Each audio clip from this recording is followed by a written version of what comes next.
Hello students, welcome back to another video. So students, आज हम करने वाले हैं hire purchase system. Hire purchase system करेंगे जो कि आपकी ग्रेजुएशन में एक इम्पोर्टेंट टॉपिक है और एस्टेट में और किसी भी पीजीटी एग्ज़ाम में हायर परचेज सिस्टम एक इम्पॉर्टेंट टॉपिक है। तो आज हम पढ़ने वाले हैं इसे। तो चलिए पहले मैं आपको थोड़ा बेसिक क्लियर कर देती हूँ, उसके बाद हम इसकी मीनिंग पे आएंगे, क्योंकि अगर हम as it is line wise meaning पढ़ेंगे और मैं आपको एक्सप्लेन करती जाऊँगी तो समझ नहीं आएगा, क्योंकि पहले इसका बेस क्लियर होना ज़रूरी है। तो चलिए हम पहले इसका बेस क्लियर कर लेते हैं कि हायर परचेज सिस्टम होता क्या है। ठीक है, तो हमें एक एग्ज़ाम्पल से ही शुरू करते हैं। सबसे पहले तो आप सपोज़ कीजिए मुझे एक बाइक लेनी है, जो कि 2 लाख की है। ठीक है, मुझे एक बाइक लेनी है जो कितने की है, 2 लाख रुपए की है। उसको लेने के लिए मेरे पास 2 मेथड आ जाएंगे। सपोज आप ही कर लीजिए, अगर आप कोई चीज़ लेने जाते हैं तो आपके पास 2 ऑप्शन होते हैं। एज ए ऑप्शन मान लीजिए इन्हें 2 ऑप्शन होते हैं। पहला ऑप्शन तो ये है कि वन टाइम पेमेंट कर दो आप, यानी कि एक बारी में ही पेमेंट कर दो 2 लाख की कैश में। वन टाइम पेमेंट कर दो आप, या फिर आप डाउन पेमेंट कर दो। सेकंड ऑप्शन होता है डाउन पेमेंट, या फिर आप इसको बोल सकते हो इनिशियल पेमेंट, यानी कि इनिशियल पेमेंट। इसका मतलब क्या होता है, जब भी हम कोई चीज़ लेने जाते हैं तो हम थोड़ी सी अमाउंट देके उस चीज़ को बुक कर लेते हैं कि जब मैं इसके पूरे पैसे दे जाऊंगा तो ये चीज़ मेरी हो जाएगी, फ़िलहाल मैं इतने रुपए आपको दे के जा रहा हूँ। तो मान लीजिए मैंने 1 लाख रुपए उसको एक टाइम पे कर दी, यानी कि मैंने उसको डाउन पेमेंट कर दी 1 लाख की। इनिशियल पेमेंट हो गई मेरी 1 लाख की। अब ये तो कैश में ही हो गया, क्योंकि मैंने 1 टाइम पेमेंट कर दी, तो सारा तो मैं कैश में ही ले आई अपनी बाइक। अब यहाँ पे 1 लाख पेंडिंग है, इसका मतलब ये कैश में हो गया और ये किस में हो गया, क्रेडिट में हो गया। जब हम क्रेडिट के ऑप्शन पे जाते हैं, यहाँ तो कहानी ख़त्म, हम चीज़ ले आए, पैसे दे आए, बात ख़त्म। यहाँ पे हमने 1 लाख की पेमेंट कर दी और हम ये चीज़ लेके आए क्रेडिट पे। क्रेडिट पे आने के बाद हमारे पास फिर से 2 ऑप्शन क्रिएट हो जाते हैं, फिर से 2 मेथड क्रिएट हो जाते हैं, जिसमें से एक मेथड होता है हायर परचेज,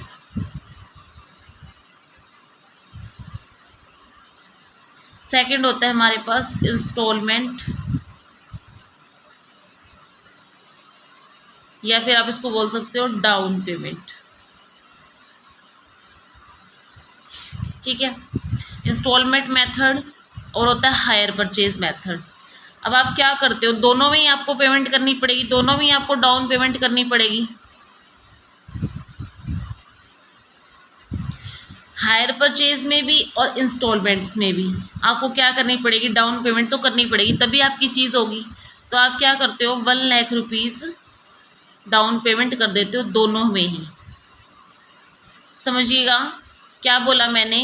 अगर आप कैश में ले लिया तो बात ही ख़त्म, लेकिन अगर आप क्रेडिट पर लेते हैं तो 2 ऑप्शन फिर से क्रिएट हो जाते हैं। हायर परचेज बोल सकते हैं एक को, और एक को इंस्टॉलमेंट मेथड। हायर परचेज में क्या होता है,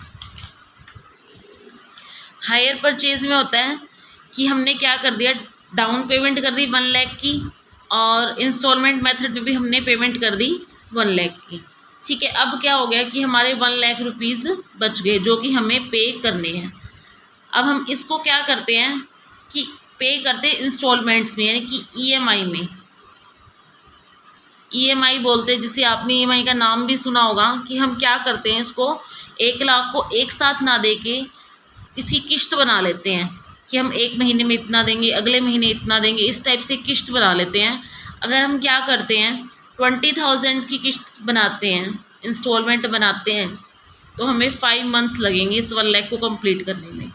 अगर हम 10,000 की बनाते हैं, इंस्टॉलमेंट बनाते हैं, तो हमें 10 मंथ्स लगेंगे इस 1 लाख को कवर करने में। अगर हम 5,000 की इंस्टॉलमेंट बनाते हैं तो हमें 20 मंथ्स लगेंगे इस अमाउंट को कंप्लीट करने में। तो हम क्या करते हैं कि इस टाइप से कोई ना कोई अमाउंट जितनी भी हम दे सकते हैं वो अमाउंट क्रिएट कर लेते हैं। या तो हम 5,000 दे सकते हैं तो हमें 20 मंथ्स लगेंगे, अगर हम 10,000 दे सकते हैं तो हमें 10 मंथ्स लगेंगे, अगर हम 20,000 दे सकते हैं तो हमें 5 मंथ में हमारा क्लियर हो जाएगा 1 लाख। तो इस टाइप से हम कोई भी अमाउंट सेलेक्ट करके जो हम पे कर सकते हैं उस टाइप की EMI क्रिएट कर लेते हैं। ठीक है, अब सपोज इट मान लीजिए अब जो ये 1 लाख है, क्या आपको लगता है कि आपको ये 1 ही लाख पे करना होगा? मतलब कि वहाँ तो हमने 2 लाख दिए और बात ख़त्म कि हमने अपनी चीज़ ले ली, उठा ली। लेकिन क्या यहाँ पे आपको 1 लाख देने पड़ेंगे? नहीं। क्या आपको 1 लाख की EMI देनी पड़ेगी? नहीं, क्योंकि इंटरेस्ट भी तो लगेगा। अगर आप लेट पेमेंट करोगे तो इंटरेस्ट भी लगेगा। तो इंटरेस्ट लग के हम सपोज कर लेते हैं कि हमें वो चीज़ पड़ेगी 1,50,000 की। ठीक है, अब हम 1,50,000 की चीज़ पड़ गई और हम 10 मंथ्स में इसको क्लियर करना चाहें तो हमें 15,000 पर मंथ पे करना होगा, तब हम इसको पे कर पाएंगे। ठीक है, तो अब देखिए 2 मेथड थे हमारे पास। जब हम क्रेडिट पर लेने गए तो हमारे पास 2 मेथड क्रिएट हुए। पहला हमारे पास क्रिएट हुआ हायर परचेज का, दूसरा हमारे पास क्रिएट हुआ इंस्टॉलमेंट का। दोनों में ही सिमिलैरिटी है मैम, इन दोनों में से हम हायर परचेज क्यों पढ़े? इंस्टॉलमेंट मेथड ही पढ़ लेंगे हम। हायर परचेज हम क्यों पढ़ना स्टार्ट किया, हम इस टॉपिक को पूरे को क्यों पढ़ें? तो देखिए यहाँ पढ़ते हैं, इन दोनों में डिफरेंस है। दोनों की चीज़ें सेम लग रही होंगी आपको, बट दोनों में डिफरेंस है। हायर परचेज में भी आपने डाउन पेमेंट कर दी 1 लाख की, इंस्टॉलमेंट मेथड में भी आपने डाउन पेमेंट कर दी 1 लाख की। उसके बाद हायर परचेज में आपने क्या किया, इंटरेस्ट लग गया, और इंस्टॉलमेंट मेथड में भी क्या लग गया, इंटरेस्ट लग गया, और अमाउंट हो गई हमारी EMI की। EMI की फुल फॉर्म क्या होती है? इक्विटेड मंथली इंस्टॉलमेंट।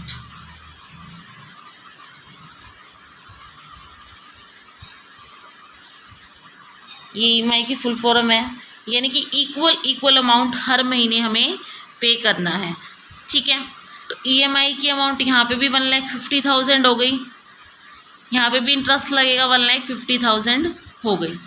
अब मंथ अगर हम 15,000 अगर हम 10 मंथ्स में कंप्लीट करना चाहते हैं तो यहाँ भी हमें 10, यहाँ भी हमें 15,000 पे करने होंगे, यहाँ भी हमें 15, तो मंथ भी दोनों में 10 हो गई।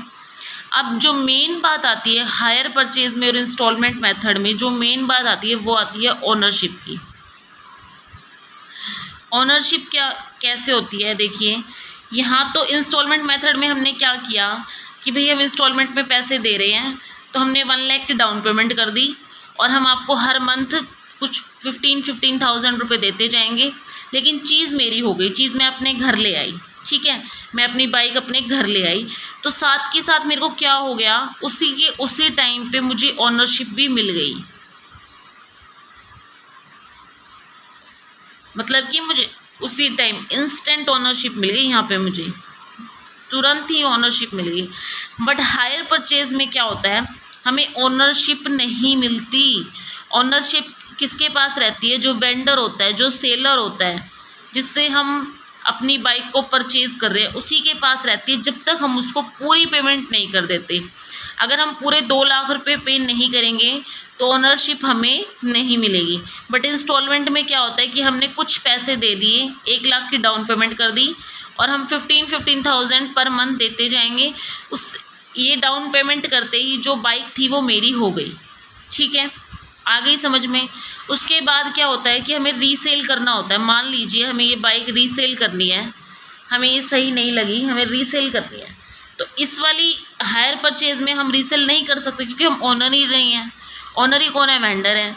इंस्टॉलमेंट में क्या हो सकता है, हम कर सकते हैं रीसेल, क्योंकि ओनरशिप हमें तुरंत मिल गई थी। जब हमने डाउन पेमेंट करी थी तभी हमें क्या मिल गई थी, ओनरशिप मिल गई थी, इसीलिए हम इसे रीसेल कर सकते हैं। बट हायर परचेज में हम इसको रीसेल नहीं कर सकते, हमारा लॉ हमें इस चीज़ के लिए एग्री नहीं करता। तो आगे आपको समझ में हायर परचेज मेथड क्या होता है। जब आप क्या करते हो, कोई भी चीज़, कोई बाइक, कोई कार, कोई भी चीज़ आप क्रेडिट पर लेते हो और क्या करते हो, डाउन पेमेंट भी कर देते हो, मंथली अपनी इंस्टॉलमेंट्स भी पे करते हो, बट फिर भी आपको ओनरशिप नहीं मिलती लास्ट टाइम तक, जब तक आप पूरे के पूरे पैसे सबमिट नहीं करवा देते। ना ही आपको ओनरशिप मिलती है और ना ही आप उस अपनी चीज़ को जो जिसके आपने पैसे दे दिए, डाउन पेमेंट कर दी, ना ही आप उसको रीसेल कर सकते हैं। आई होप आपको हायर परचेज का मीनिंग क्लियर हो गया होगा। अब अगर हम इसको यहाँ से पढ़ें, इसके मीनिंग को लाइन बाइज लाइन पढ़ें तो आपको और अच्छे से क्लियर होगा। मीनिंग क्या होता है, when goods are sold on credit, जब गुड्स किस पर सोल्ड होंगे, क्रेडिट पर सोल्ड होंगे, which payment is made by the buyer installment, और उसकी जो पेमेंट होगी हम इंस्टॉलमेंट में ही करेंगे। एक पीरियड ऑफ टाइम होगा कि इतने टाइम में हम पेमेंट कर देंगे, इसी को क्या बोलते हैं हम, हायर परचेज सिस्टम बोलते हैं। अगर इसके डीप एक्सप्लेनेशन पे जाएं तो when a person wants to acquire an asset, जब एक पर्सन क्या चाहता है, किसी एसेट्स को प्राप्त करना चाहता है, एक्वायर करना चाहता है, खरीदना चाहता है, but is not sure to make payment within a stipulated period of time, तो क्या करता है, वो श्योर नहीं है कि वो पेमेंट कर पाएगा एक टाइम में या नहीं, तो वो क्या करता है, पे करता है इंस्टॉलमेंट्स में। मतलब कि वो एक साथ पेमेंट नहीं कर पाता और वो इंस्टॉलमेंट्स में पेमेंट को पे करता है अगर वेंडर एग्री हो जाता है। उसके लिए वेंडर का एग्री होना भी ज़रूरी है। तो ऐसे को हम क्या बोलते हैं, हायर परचेज बोलते हैं। This enable the purchaser to use the asset while paying for it installment over an agreed period of time. इसमें क्या होता है, जो परचेजर होता है वो क्या करता है, एसेट को यूज़ करता है, जो मतलब कि ख़रीदता है वो एसेट को यूज़ करेगा। देखो बाइक को मैं यूज़ करूँगी, डाउन पेमेंट मैंने कर दी, मैं बाइक को अपने घर ले आऊँगी, लेकिन मैं उसकी ओनर नहीं हूँ, तब तक नहीं हूँ जब तक मैं उसकी पूरी पेमेंट नहीं कर देती। तो जो परचेज़र होगा ना वो क्या करेगा, यूज़ तो करेगा एसेट को, जब तक वो पे कर रहा है तब तक उसे पे तो करेगा, यूज़ तो करेगा, और इंस्टॉलमेंट्स पे करता रहेगा एक पीरियड ऑफ टाइम तक। This type of a business deal is known as hire purchase transaction. Ownership transfer नहीं होगी बट वो उस चीज़ को, उस बाइक को, उस कार को यूज़ तो करेगा। और अगर वो पेमेंट नहीं करता है, सपोज इट कि उसने 15,000 2 मंथ्स के लिए, यानी कि उनके 30,000 पे कर दिए 2 इंस्टॉलमेंट में, 1 लाख की वो डाउन पेमेंट कर चुका, तो 1,30,000 चले गए। अब बचे हमारे पास 70,000 जो हमें पे करने हैं, बट वो अगर वो पे नहीं कर पाता, अगर परचेज़र उसको परचेज करते वक्त 1 लाख रुपए दे आता है, 30,000 बाद में पे कर देता है 2 इंस्टॉलमेंट में, फिर लेफ्ट हमारे पास रह जाते हैं 70,000। अगर वो पे नहीं कर पाता तो क्या होता है, वेंडर जो बाइक होती है, जो गाड़ी होती है, उसको ले जाएगा आपके घर से, उसको उठा के ले जाएगा। आपने बहुत बार देखा होगा कि कोई भी आपके यहाँ पे लोन पे कोई चीज़ ले कर के आते हैं, अगर वो लोन पे नहीं हो पाता तो वो चीज़ वो उठा के बैंक वाले या फिर जो कंपनी वाले होते हैं वो उठाकर ले जाते हैं। ठीक है, तो चलिए आगे पढ़ते हैं, इसके मीनिंग को थोड़ा और अच्छे से देखिए क्या होता है, इसका नेचर देखते हैं हम क्या होता है। इसका नेचर होता है agreement each installment paid by the hire purchaser is treated as hire charges for using the asset. जो एग्रीमेंट होता है हर इंस्टॉलमेंट का, वो किसके द्वारा पे किया जाता है, हायर परचेजर के द्वारा पे किया जाता है। ठीक है, उसके द्वारा जो ये जो एसेट होती है वो क्या होती है, हायर चार्ज होती है। यानी कि ऐसा होता है कि उसने रेंट पे अमाउंट ले ली, ऐसे समझ सकते हो आप इसको, क्योंकि ओनर तो वो हुआ ही नहीं, वो उस चीज़ को यूज़ कर रहा है और उसके पैसे दिए जा रहा है। जब वो एंड में उसके पूरे पैसे दे देगा तब वो उसका ओनर हो जाएगा, बट तब तक वो क्या कहलाता है, एक ऐसे ही रेंटल पर्सन कहलाता है, एक हायर चार्जेस हायर पर्सन कहलाता है, मतलब कि हायर परचेजर कहलाता है वो, कि उसने हायर कर लिया उस चीज़ को। In case he fails to pay any of the installment, अगर वो किसी भी पेमेंट को, किसी भी इंस्टॉलमेंट को पे करने में, इवन द लास्ट वन, अगर वो आखिरी को भी पे करने में फेल हो गया, तो the hire vendor will take back his good, वो अपना गुड वापस ले लेगा विदाउट कंपनसेटिंग, उसका कोई भुगतान नहीं करेगा बायर, मतलब कि वो अपना गुड्स ले जाएगा। उसके बदले वो ऐसे नहीं कि वो 1 लाख रुपये उसको डाउन पेमेंट के वापस दे के जाएगा, जो उसने EMI पे कर दी वापस दे के जाएगा, नहीं, वो अपना गुड्स ले जाएगा और क्या करेगा, चाहे उसकी लास्ट इंस्टॉलमेंट भी रहती हो, चाहे बिल्कुल लास्ट की हो, तो भी उसको एक टाइम पीरियड ऑफ टाइम देगा कि इतने टाइम में अगर आपने पेमेंट नहीं की तो मैं वो गुड्स उठा के ले जाऊंगा, तो वो अपना गुड्स, बाइक, गाड़ी जो भी है वो उठा के ले जाएगा। That is the hire vendor is not going to pay back a part or whole of the amount received through installment. जो भी उसको होल या फिर पार्ट में जो भी पैसे रिसीव हुए होंगे परचेज़र को इंस्टॉलमेंट के थ्रू रिसीव हुए होंगे वो क्या करेगा, बायर उसको पे नहीं करेगा। ठीक है, आगे हम इसके फीचर्स पढ़ते हैं क्या होते हैं। फीचर क्या है, पेमेंट क्या होगी, इंस्टॉलमेंट में होगी। ठीक है, तो कोई भी पर्सन इजीली इसे पे कर सकता है और इजीली कोई भी चीज़ खरीदना चाहे तो खरीद सकता है। सेकंड है जो ईच इंस्टॉलमेंट है will be treated as a rental hire. मैंने आपको बताया कि जब तक वो उसकी पूरी पेमेंट नहीं कर देता वो एज ए रेंटल हायर होता है। पूरी पेमेंट होने के बाद ही ओनरशिप आएगी, उससे पहले नहीं आएगी। हायर परचेज मेथड में, इंस्टॉलमेंट मेथड में आ जाती है ओनरशिप स्टार्टिंग में ही जब आप डाउन पेमेंट करते हो, बट हायर परचेज में नहीं आएगी। तो रेंटल हायर ट्रीट किया जाएगा। So that if default is made in the payment, अगर पेमेंट में कोई भी डिफ़ॉल्ट होता है, सपोज कर लीजिए पेमेंट में कोई भी डिफ़ॉल्ट होता है, इनकी पेमेंट पे नहीं कर पाता, इंस्टॉलमेंट पे नहीं कर पाता, तो सेलर क्या करेगा, टेक अवे द गुड्स को ले जाएगा without compensating the hire purchaser, बिना ही किसी भुगतान के वो अपना गुड्स उठाकर ले जाएगा। थर्ड है if all the installment are paid, अगर सारी इंस्टॉलमेंट्स पेड हो गई तो the goods will be treated as sold and the property will pass on to purchaser. तो क्या होगा, अगर सारी इंस्टॉलमेंट पे हो जाएंगी तो गुड्स क्या होगा, गुड्स को कैसे ट्रीट किया जाएगा कि गुड्स सोल्ड हो चुका है, प्रॉपर्टी किसकी हो चुकी है, परचेज़र की हो चुकी है, प्रॉपर्टी हमारी सेल हो चुकी है और परचेज़र अब उसका कौन है, ओनर है, वेंडर की ओनरशिप चली जाएगी। ठीक है, समझ आ गया आपको। नेक्स्ट हम पढ़ते हैं, एक बार फिर से देख लीजिए हायर परचेजर अकाउंटिंग और इंस्टॉलमेंट में। Under hire purchase system, hire purchaser pay the cost of purchased asset is number of instalment.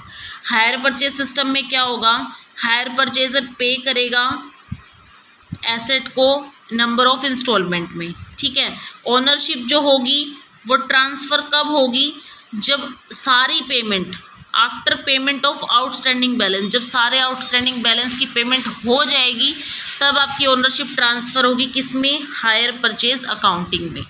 But instalment system में ऐसा नहीं होता। Under instalment system also the purchaser pay the cost of purchase asset in number of instalment system, इसमें भी instalment में ही पे करेगा वो एसेट की अमाउंट को, बट जो ओनरशिप होगी गुड्स की वो ट्रांसफ़र हो जाएगी ओनर से उसी दिन, यानी कि जिस दिन date of delivery of the goods, यानी कि जिस दिन गुड्स डिलीवर होगा, जिस दिन वो बाइक उसके घर पहुंचेगी, उसी दिन क्या होगी, ओनरशिप भी ट्रांसफ़र हो जाएगी। इंस्टॉलमेंट में ओनरशिप ट्रांसफ़र हो जाती है, हायर परचेज में इंस्टॉलमेंट ट्रांसफ़र ओनरशिप ट्रांसफ़र नहीं होती, ना ही आप हायर परचेज में उस प्रोडक्ट को रीसेल कर सकते हो।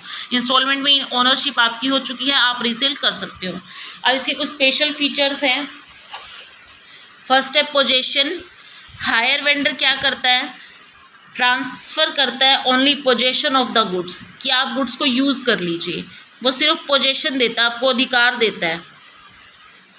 और क्या करेगा, hire purchaser immediately after the contract, मतलब कि कॉन्ट्रैक्ट होने के बाद जो हायर परचेजर होगा, कॉन्ट्रैक्ट होने के बाद ही उस चीज़ पे उसका पोजेशन हो जाता है, मतलब वो उस चीज़ को यूज़ कर सकता है कॉन्ट्रैक्ट होते ही इमीडिएटली, लेकिन ओनरशिप ट्रांसफ़र नहीं होगी, ये बात ध्यान रखते रखना साथ साथ में।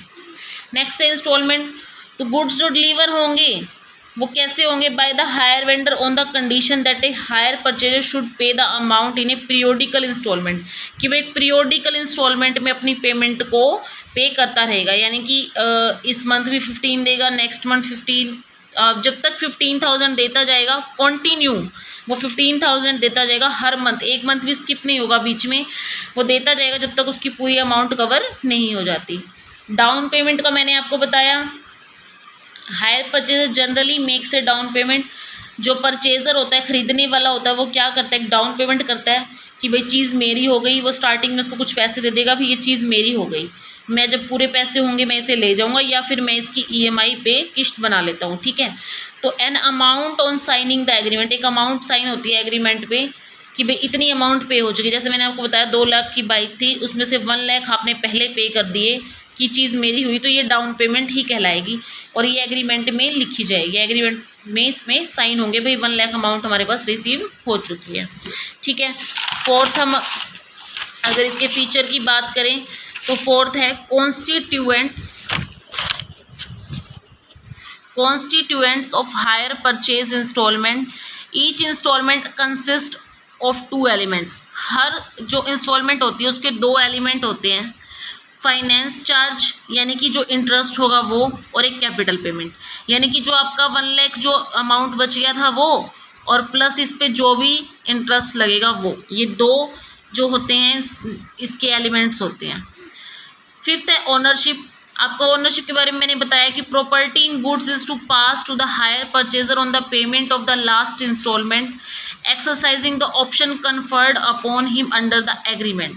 जो प्रॉपर्टी होती है वो तब तक पास नहीं होगी हायर परचेजर के पास जब तक पूरी पेमेंट नहीं हो जाएगी, यानी कि अगर लास्ट इंस्टॉलमेंट भी बाकी बची हुई है तो प्रॉपर्टी पास नहीं होगी, ट्रांसफ़र नहीं होगी, एग्रीमेंट में लिखा हुआ होता है। Reposition in case of default in respect of payment. क्या होता है कि अगर आप कई बार पेमेंट नहीं कर पाते, अगर आप पेमेंट नहीं कर पाते तो क्या होगा, in case of default in respect of payment, अगर आप पेमेंट नहीं कर पाएंगे यानी कि इवन लास्ट इंस्टॉलमेंट भी, यानी कि अगर आपकी एक 15,000 की इंस्टॉलमेंट रह गई, बाकी आपने 1,75,000 पे कर चुके हो बट सिर्फ 15,000 रह गई, तो भी आपके पास राइट नहीं है कि आप उस गुड्स को अपना कह दो, ओनरशिप ले लो, ओनरशिप नहीं मिलेगी। अगर आपकी लास्ट अमाउंट भी पेंडिंग है तो भी आपको ओनरशिप नहीं मिलेगी। वेंडर के पास राइट होगा कि वो अपने गुड्स को टेक ले सकता है बैक वापस विदाउट मेकिंग एनी कंपनसेशन, बिना किसी क्षतिपूर्ति के, यानी कि वो बिना किसी भी आपको कोई भी भुगतान किए बिना, आपको कोई भी आपकी नुकसान का, आपने 1,75,000 रुपये पे किए बिना किसी भुगतान का, बिना किसी भी इस पेमेंट का, वो आपको कोई पे नहीं करेगा इसके बदले और अपनी चीज़ को वापस ले जा सकता है। अब कुछ टर्म्स आपने पढ़ी उनको फिर से क्लियर कर लीजिए, क्या टर्म्स थी ये। हायर परचेज एग्रीमेंट जो चैप्टर था उसमें कुछ टर्म्स यूज़ हुई थी, जैसे हायर वेंडर। हायर वेंडर कौन होता है? हायर वेंडर एक ऐसा पर्सन होता है हु डिलीवर्स द गुड्स, जो गुड को डिलीवर करेगा। वेंडर से ही आपको क्लियर हो गया होगा कि वो क्या होगा, सेलर होगा। Vendor is equal to seller, आप बहुत बार प्रैक्टिकल क्वेश्चन में 11th-12th में पढ़ के आ चुके हैं। वेंडर एक सेलर होता है। हायर वेंडर एक पर्सन होता है जो क्या करता है, डिलीवर करता है गुड्स को अलॉन्ग विथ इट्स पोजेशन, अपने उसके अधिकार के साथ करता है कि भाई देखो आप इसको यूज़ करो, ये गुड्स आपका हो गया, बट ओनरशिप नहीं मिलेगी इसमें। और to the hire purchaser under a hire purchase agreement, एक एग्रीमेंट होता है हायर परचेज एग्रीमेंट, और ये किसको देता है, गुड्स हायर परचेजर को देता है, गुड्स को डिलीवर करता है और साथ में इसको पोजेशन डिलीवर करता है, ओनरशिप नहीं, पोजेशन डिलीवर करता है कि आपके पास इसका अधिकार हो गया, आप इसको यूज़ कर सकते हो। ठीक है। अब हायर परचेजर क्या होता है? हायर परचेजर भी एक पर्सन होता है हु ऑब्टेन्स द गुड्स, जो गुड्स को रिसीव करता है, और राइट होता है उसके पास कि वो यूज़ कर सकता है किसको, जो गुड्स उसने वेंडर से हायर किया है उस गुड्स को वो यूज़ कर सकता है। और ये किस एक एग्रीमेंट में होता है, हायर परचेज एग्रीमेंट में। नेक्स्ट होता है कैश प्राइस। कैश प्राइस आपको पता ही है, जो भी आपने अमाउंट पे कर दिया बायर को वन टाइम में वो कैश प्राइस हो गया, यानी कि आपने 2 लाख थे और आपने वही की वही क्या कर दिए, पे कर दिए, तो आपका कैश प्राइस में आ गई चीज़। ठीक है, कैश प्राइस आपको पता ही है। और इसमें क्या क्या टर्म्स यूज़ हुई हमारी, higher purchase accounting,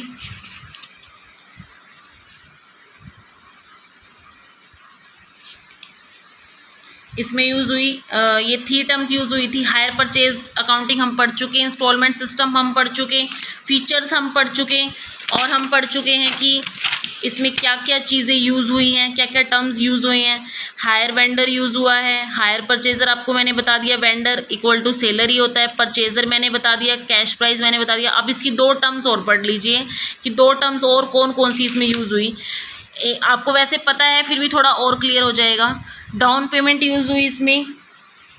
down payment मैंने आपको बताया क्या होती है, इनिशियल पेमेंट होती है जो हम स्टार्टिंग में करते हैं, जो किसको दी जाती है, हायर वेंडर को दी जाती है। किसके द्वारा दी जाती है, हायर परचेजर के द्वारा दी जाती है। कब दी जाती है, at the time of entering, जब हम एंटर करते हैं एक एग्रीमेंट में, जिस एग्रीमेंट का नाम होता है हायर परचेज एग्रीमेंट। जब हम इस एग्रीमेंट पर साइन करते हैं, इस एग्रीमेंट में एंटर करते हैं, तब हमें क्या करनी होती है, ये डाउन पेमेंट करनी होती है। और 5th हमारे पास लास्ट टर्म है ये हमारी हायर परचेज इंस्टॉलमेंट। आपको पता ही है इंस्टॉलमेंट का, हायर परचेज इंस्टॉलमेंट कौन सी इंस्टॉलमेंट होती है, एक ऐसी अमाउंट होती है जो हायर परचेजर पे करता है, किसे, किसे पे करता है? हायर वेंडर को, आफ्टर ए रेगुलर इंटरवल में, मतलब एक रेगुलर टाइम पीरियड होना चाहिए, 1 महीने तक, 2 महीने तक, ऐसे एक सर्टेन पीरियड ऑफ टाइम, उसके बीच में गैप जो इंटरवल होता है वो भी समान होना चाहिए, मतलब सेम होना चाहिए। यानी कि हर मंथ आप पे करोगे, ऐसे नहीं अपने 1 महीना पे कर दिया फिर 4 महीने संभालोगे ही नहीं, वो एक इंटरवल होगा टाइम का, रेगुलर इंटरवल होगा, हर मंथ तो हर मंथ, हर सेकेंड मंथ तो हर सेकेंड मंथ, हर 15 डेज तो 15 डेज, तो अप टू सर्टेन पीरियड होता है, स्पेसिफाइड होता है ये एक एग्रीमेंट में, to obtain the ownership of the asset purchase, ownership को प्राप्त करने के लिए। यानी कि जब आप एसेट खरीदते हो तो आप ओनरशिप लेना चाहते हो, उस ओनरशिप को अगर आप लेना चाहते हो तो आपको सर्टेन पीरियड में क्या करना होगा? पे करना होगा। उसका जो इंटरवल होगा, जो उसका गैप होगा टाइम का, वो भी सेम होना चाहिए। तो हमने आज ये 5 टर्म्स पढ़ी हैं और हमने इसका हायर परचेज का मीनिंग भी पढ़ा है, नेचर भी पढ़ा है। जो भी थ्योरी वाला बच्चा है वो इस पार्ट को देख के अच्छे से अपने पेपर को अटेम्प्ट कर सकता है, और बाकी सेकंड पार्ट इसका जल्दी आएगा, उसमें मैं आपको इसकी एंट्रीज और कुछ जो मेजर इसके डिफरेंस आते हैं जो पेपर में, वो करवाने वाली हूँ। अगर आपको मेरी वीडियो पसंद आई तो प्लीज़ लाइक करें, कमेंट करें और मेरे चैनल को सब्सक्राइब करें। Thank you.